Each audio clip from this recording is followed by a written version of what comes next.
Welcome to Living History Channel, folks. You are about to find out. What was the role of ninja in feudal Japan, and how were they different from other classes in society? What is the main prejudice associated with ninja, and how did our ninja Shinji blend in on his missions? What was Shinji's favorite weapon, and why was it preferred over a katana? How did the ninja's tactics differ from modern-day karate ninja? How did Shinji balance his training with his daily life as an ordinary farmer?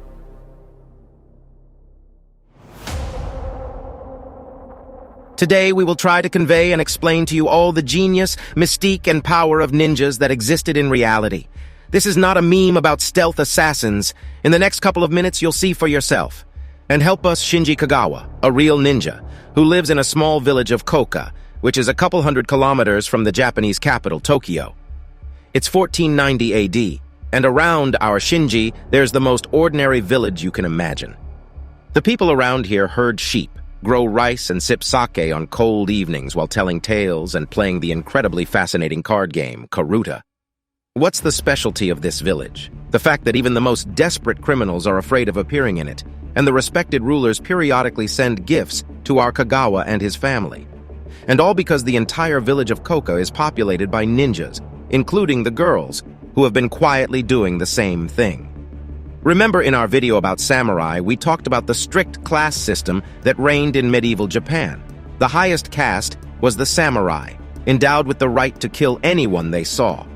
Just below that were merchants, farmers, artisans, and other fellows. At the very bottom lived the barakumin, the so-called second-class people. But that's not important to us. What matters is that the ninja are unique, for in the strict feudal framework of the time, they did not belong to any class. Our Shinji Kagawa, like all members of the profession, lives in a separate village and is free to be anything he wants. The vast majority of ninja in ordinary life imitated farmers. Some pretended to be merchants, and the particularly sophisticated ones could easily pass themselves off as samurai. The most important thing for every ninja is his clan. Shinji belongs to the Kagawa family, which in turn belongs to the legendary alliance of 53 Koka families. The name is taken from the village, which is home to a mini-state of samurai.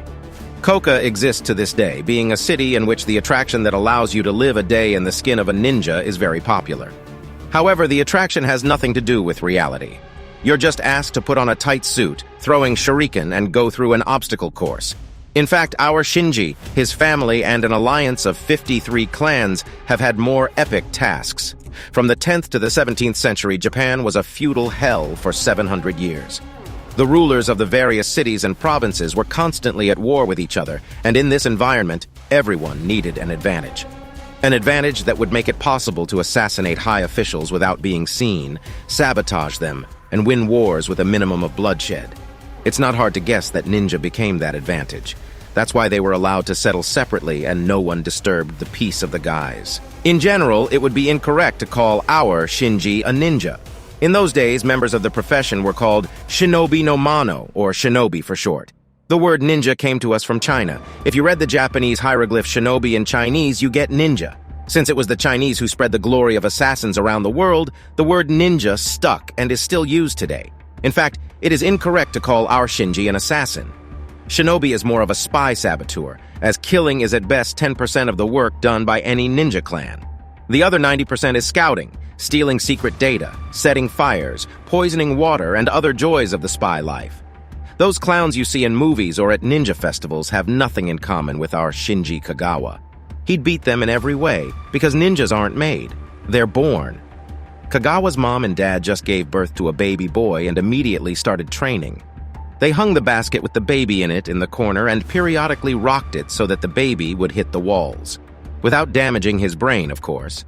The Kagawa family made sure that Shinji developed a reflex. Sooner or later, the baby, just smelling the rocking, grouped up so he wouldn't get bruised. Later, they started spinning and twirling Shinji at every possible angle. After thousands of bruises, the child learned how to land so as not to break anything and move on to the next stage of training. And first of all, it's not Spartan activities. First and foremost, it is reading, art, and science. The ninja must know everything and be able to build a bomb, even from a tennis racket and a tin can. Shinji, like all shinobi, was proficient in chemistry, read military maps of all types, could decipher documents, and was an excellent actor. A merchant, a peasant, a samurai, and even a warlord. A ninja could pretend to be any person to achieve a goal. This is why modern ninja schools have little in common with the real ones. A shinobi is more of a perfect spy than a fighter, and the famous ninjutsu is more about achieving results at any cost than martial arts. Fighting was taught, but it was not emphasized. Why, when you can shoot your target with a gun? Attention was paid to more important exercises. Night vision, for example. Little Shinji was put in a cave with only a torch to illuminate him. Later, the torch would be replaced by a candle and then taken away altogether. All so that darkness would be Shinobi's friend. So were his legs, because why get into a tedious fight when you could blind your opponent and run away? There was a special exercise where a young ninja was given a hat. Holding it on his chest, the shinobi would let go of his hands and run away. If the air currents left the hat on his chest, then there was nothing wrong with speed and technique. Perhaps the main prejudice associated with ninja is the outfit. 90% of the time, when Shinji went on a mission, he looked like an ordinary peasant. No black suits and no katana. Katana were not used at all as they attract attention. They are worn by samurai, and any passerby can ask questions about where you served and who you are in life in general. Shinji's favorite weapon is the kusarigama.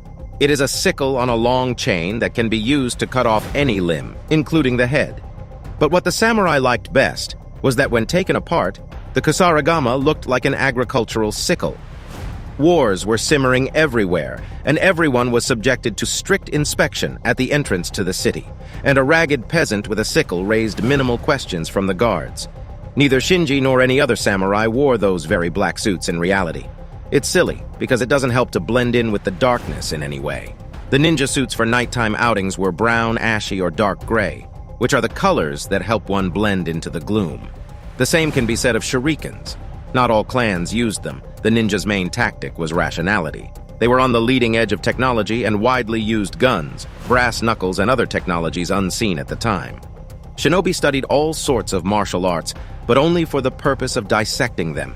In reality, the skills of backstabbing, staggering, poisoning, and fighting in tight quarters were practiced to perfection.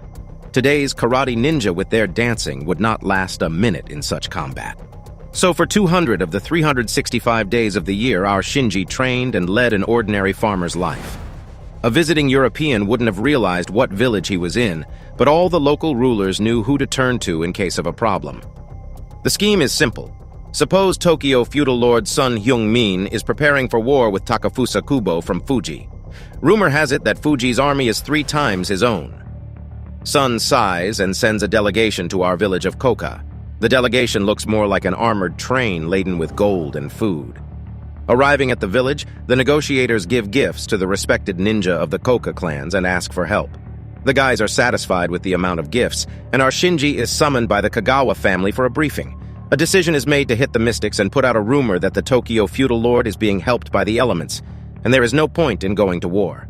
Shinji packs his bags and heads to Fuji. The war-ready town looks more like a fortress, but will any of the guards have any questions for a poor peasant in a straw hat and with a sickle on his back? Who flees from war to a sheltered town? Of course not, and Shinji easily gets in. There, our Kagawa goes to live in a peasant dormitory for 100 people and quietly discusses the topic of crops and the best rice crop. Along the way, he finds gunpowder to start a terrible fire in the city.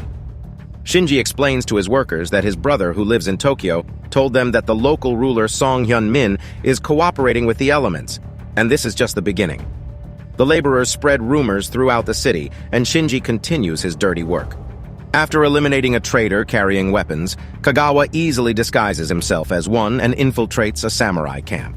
There he learns the names of the warlords, the location of their houses, and other trivia. Along the way, he goes on a rumor that the Tokyo dirty guys have connections to the elements. Then, with the help of a sickle, he takes out the Yiga clan's ninja working for the Fuji, breaks into the local warlord's house, and steals all the offensive plans, troop numbers, and supplies. As an appetizer, he lightly dips gunpowder into the clothes of one of the generals to shoot him with a matchstick during his public appearance. Voila! Everyone sees the general suddenly catch fire and die in terrible agony. The ruler of Kubo understands that this is the work of the samurai, but the whole city buzzes that it is better not to mess with the Tokyoites. The army is demoralized and there is no question of an organized war. And if it does, Shinji has already returned to Koka, along with copies of maps, plans, and detailed information on the hostile army. Sounds more like a James Bond movie, doesn't it? But in reality, this is exactly what a typical day of samurai Shinji Kagawa, or any guy like him, could look like. Shinobi are not the ancestors of modern karate fighters with armbands on their belts. Ninjas are the ancestors of super spies, rumor mongers, saboteurs, and framers of various levels. They were centuries ahead of societies in development. While the samurai were shrouded in Bushido, there was no concept of honor for the ninja. There was only a mission, and to die on it, unlike those same assassins, was considered a failure. What was the point of Shinji's death if he didn't bring information home? Even the legend that ninjas walked on water is true. They invented water skis by tying oars made of reeds to their feet. With some skill, they could glide across the water, which the shinobi used successfully. But the nonsense about ritual suicides is the purest myth. If Shinji had decided not to take on Fuji's task, nothing would have happened to him. Ninjas preferred to avoid risky missions so as not to cause problems. Death could only come if he left the clan or revealed a secret to a civilian. In that case, it was mandatory that the other clan shinobi punish the culprit themselves. Ironically, it was the ninja who helped the legendary Tokugawa shogun unite Japan under his rule. And just as suddenly, in the absence of feudal conflicts closer to 1620, they became unnecessary. The same Tokugawa made the image of ninja despicable, and the guys were publicly burned, executed, and led underground. This led to the survivors legalizing themselves and using their skills in trade, agriculture, and other fields. Books with teachings were burned. Only theatrical performances were left of the images. By the way, in theaters, the backstage guys who changed sets wore that same black tight suit to remain inconspicuous. It was this that became the prototype of the outfit we see in today's movies. And the ninja doctrine is dead, and now none of the Japanese schools can prove that it comes from those very hardcore super spies. However, this does not cancel the fact of their possible existence, because the whole point of ninja is that no one knows if they really exist, isn't it? Please share your ideas for our next videos in the comments section below. If you enjoyed this video, please hit the like button and subscribe to our channel. Your support helps promote our content, and we really appreciate it. Thank you, and see you in the next one.